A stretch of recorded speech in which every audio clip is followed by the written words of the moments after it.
میں دل ہی دل میں اماں کو کوسنے لگا تھا، کم از کم لڑکی کی رضامندی تو پوچھ لیتے۔ اب میں صبح اٹھ کر سب کو کیا کہوں گا؟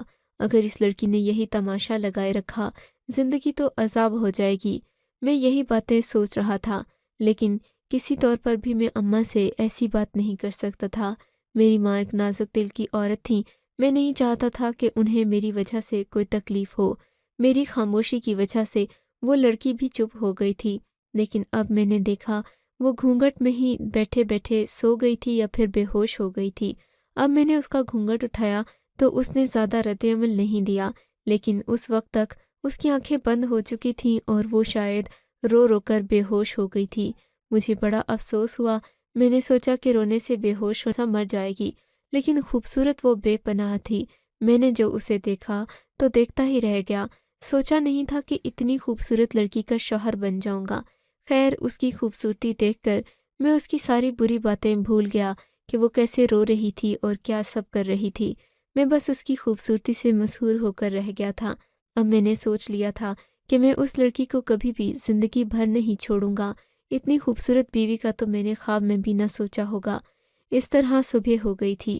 صبح اماں میرے کمرے میں آئی تو میں نے انہیں کچھ بھی نہیں بتایا، نہ ہی یہ بتایا کہ اس لڑکی نے مجھ سے بات نہیں کی، نہ ہی رونے اور بے ہوش ہونے والی بات بتائی۔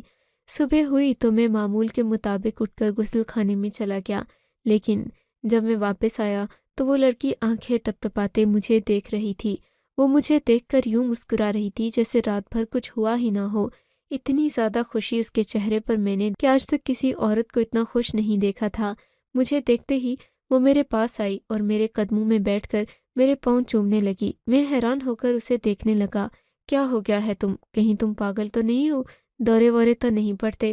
میں نے مذاق میں کہا، یا پھر تم میری خوبصورتی دیکھ کر پگھل گئی ہو؟ میں نے اپنے کالر اکڑاتے ہوئے کہا تو وہ میرے پاؤں پکڑ کر بولی، بس مجھے کبھی چھوڑ کر مت جائیے گا، میں آپ سے بے پناہ محبت کرتی ہوں، زندگی بھر آپ کی غلام رہوں گی، آپ کی داسی بن کر رہوں گی، لیکن کبھی مجھے چھوڑ کر مت جائیے گا۔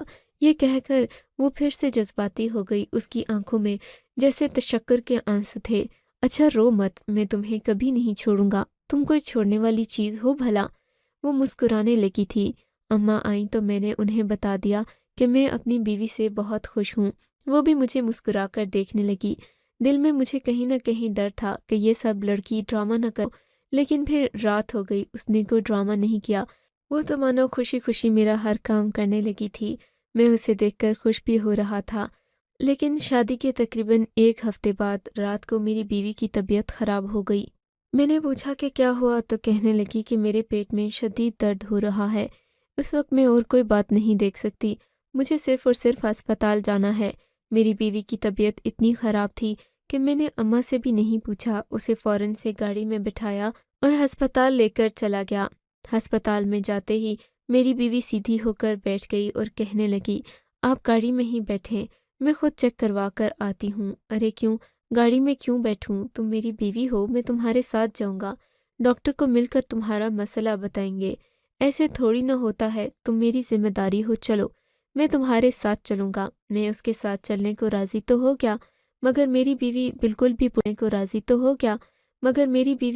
بھی پرسکون نہیں تھی۔ کہنے لگی، آپ ادھر ہی بیٹھیں، میں 5 منٹ میں پیٹ کے درد کی گولی لے کر آتی ہوں، اس کے بعد ہم لوگ اسی گاڑی پر واپس چلے جائیں گے۔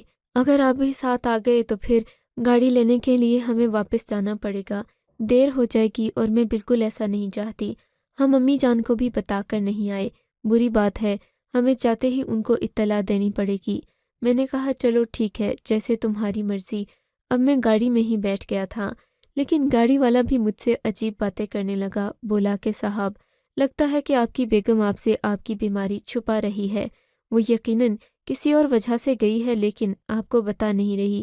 میں نے اسے خاموش رہنے کے لیے ڈانٹ دیا، کہا کہ تمہیں میرے معاملے میں بولنا نہیں چاہیے۔ وہ خاموش ہو گیا، منہ میں بڑبڑانے لگا کہ نیکی کا تو زمانہ ہی نہیں ہے، میں تو آپ کو اچھی نیکی کی بات بتا رہا تھا۔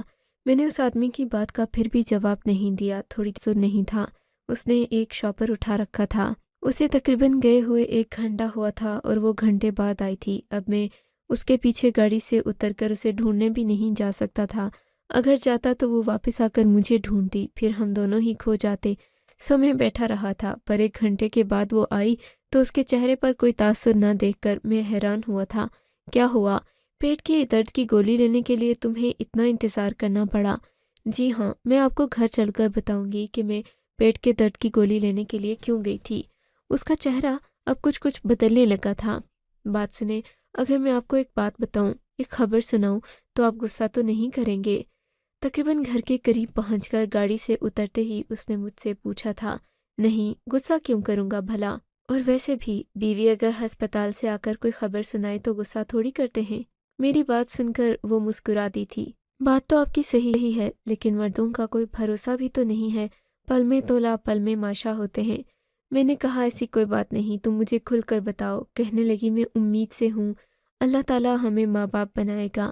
یہ سن کر میں تو پھولے نہ سمایا۔ میں نے کہا یہ تو اتنی خوشی کی خبر ہے، تمہیں یہ خبر مجھ سے چھپانی نہیں چاہیے تھی۔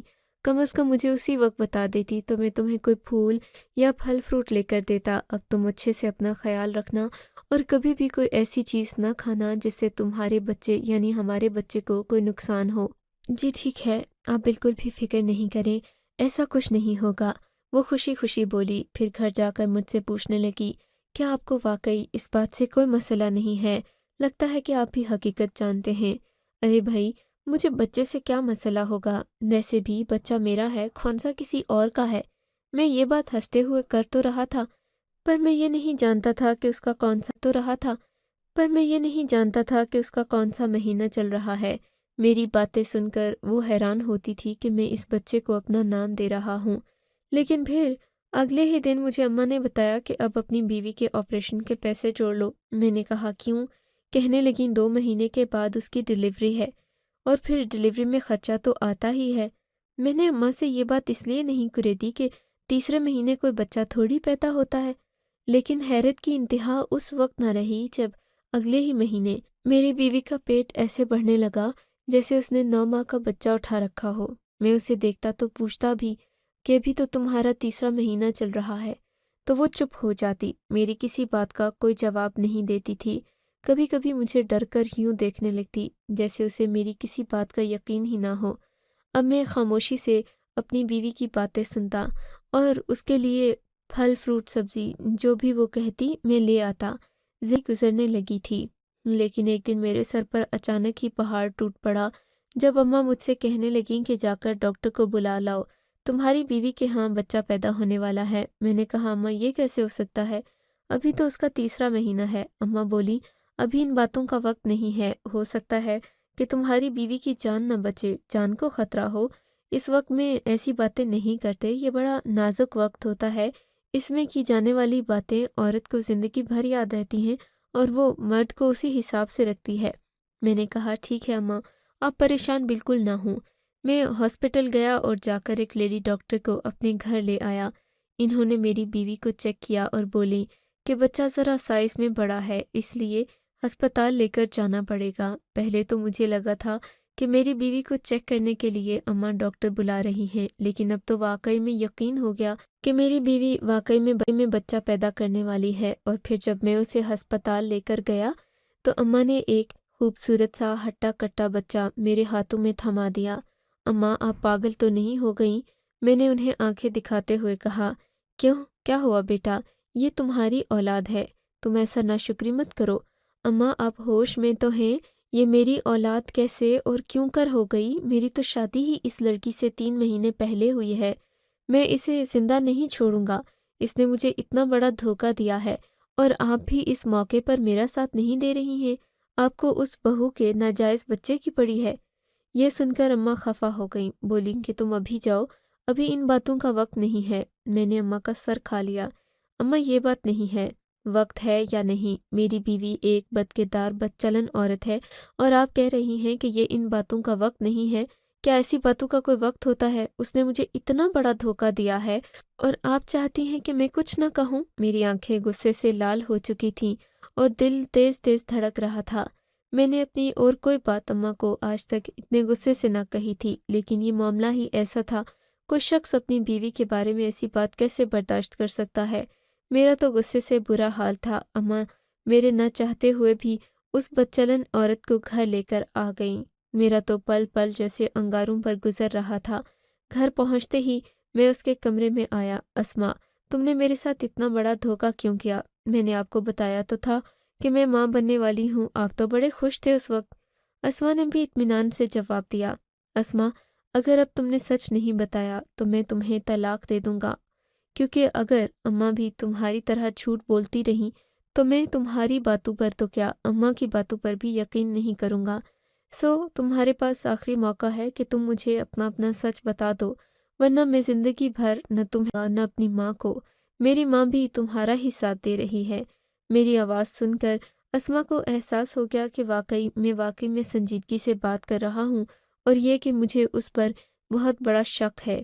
تب اس نے جو مجھے بات سنائی تو میری تو حیرت کی انتہا نہ رہی۔ سوچ بھی نہیں سکتا تھا کہ مجھے اپنے کیے کی سزا یوں بھی ملے گی۔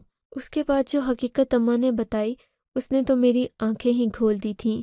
میری بیوی کے غم پھر سے تازہ ہو گئے تھے۔ روتے روتے وہ لیٹ گئی، اور پھر جو اس نے باتیں کہیں وہ میرے حواسوں پر بجلیاں گرا دینے کو کافی تھیں۔ میں خدا کی قسم کھا کر کہتی ہوں کہ یہ بچہ آپ کا ہے، اور اس بات پر بھی حلف اٹھا سکتی ہوں کہ یہ اولاد آپ ہی کی ہے، اور یہ کہ میں نے کبھی کسی مرد کو اپنے قریب نہیں آنے دیا۔ میں حیرت سے آنکھیں پھاڑے اسے دیکھ رہا تھا۔ میں قرآن لے بھی آؤں تو بھی وہ یہی کہے گی۔ مجھے اس بات کا پکا اور کامل یقین تھا۔ میں جانتا تھا کہ وہ اپنی بات پر قائم ہے۔ میری ماں بھی اس کے ساتھ کھڑی تھی۔ اب تو مجھے یقین کرنا ہی تھا کہ یہ بچہ میرا ہے، لیکن میں کیسے یقین کرتا؟ پھر میری بیوی نے مجھ سے باتیں کرنا شروع کیں۔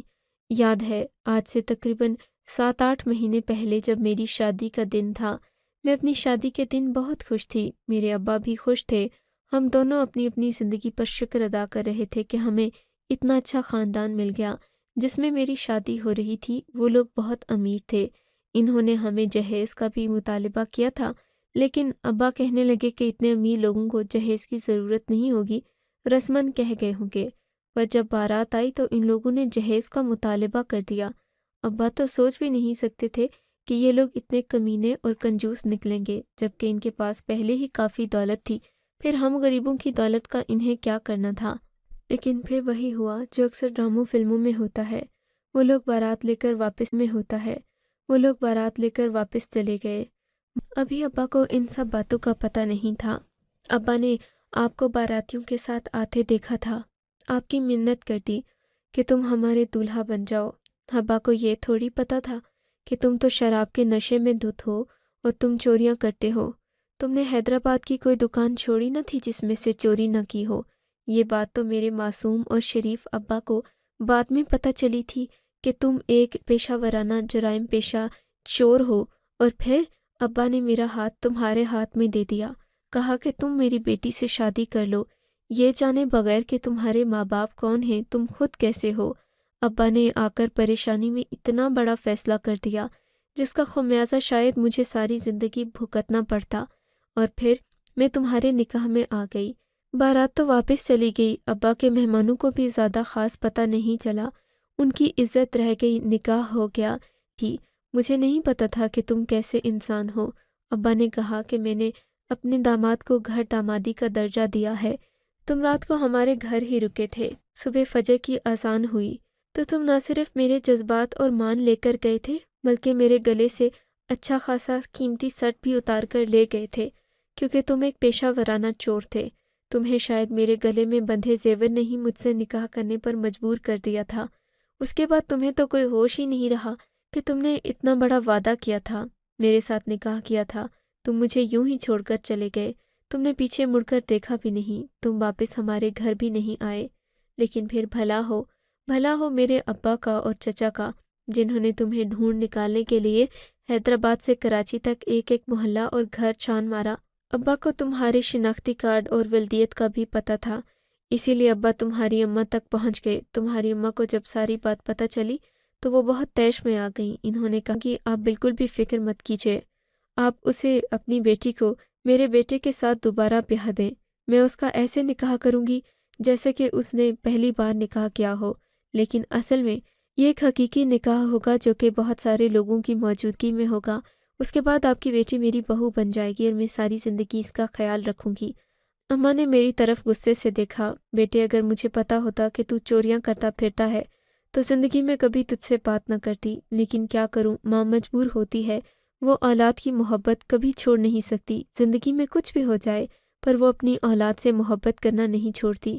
خدا کے لیے اپنے مرحوم باپ کی روح کا خیال کر لو، آئندہ کے لیے یہ کام چھوڑ دو اور اپنی بیوی کے لیے کچھ اچھی کمائی شروع کرو۔ اب تو تمہیں اللہ نے ایک اولاد بھی دے دی ہے، تمہیں اس کے لیے اپنی زندگی کو آگے بڑھانا ہے اور برے کاموں سے باز آنا ہے۔ یہ سن کر میں شرمندہ ہو گیا۔ پے در پے واقعات میرے ذہن میں آنے لگے تو مجھے اپنا آپ برا لگنے لگا کہ جیسے میں دنیا کا سب سے بے غیرت انسان ہوں، اور پھر اس واقعے نے اور میری اولاد کے اس دنیا میں آنے کے واقعے نے مجھے اس قدر بدل دیا